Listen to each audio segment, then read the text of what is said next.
Voilà presque un an que Patrick Mungu Iko vit ici, sous la tente, au camp de réfugiés de Kanyaruchinya, à la sortie de Goma. Avec sa famille de 9 enfants, il a fui le territoire de Rutshuru et les affrontements entre l'armée congolaise et les rebelles du M23. Des conditions de vie désastreuses. Mais aujourd'hui, il a un peu d'espoir.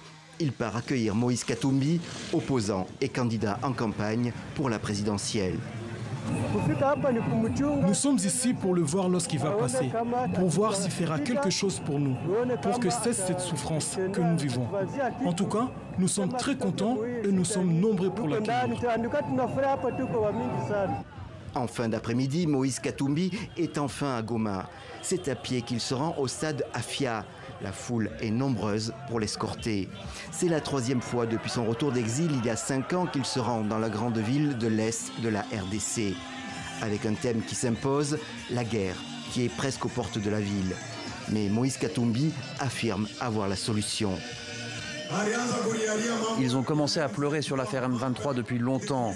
Et depuis, est-ce qu'ils ont trouvé la solution? Non. Alors moi, je viens pour trouver la solution. Nous allons frapper, frapper. Je vais venir m'installer ici dans peu de temps pour finir la guerre. Ils amènent des petits avions de chasse pas chers. Est-ce que c'est ça un avion? Non.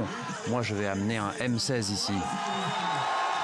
Moïse Katumbi était accompagné de 3 ex-candidats à la présidentielle.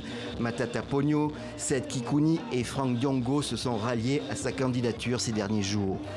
Poursuivant sa campagne, le candidat Moïse Katumbi devait se rendre samedi à Bukavu, de l'autre côté du lac Kivu.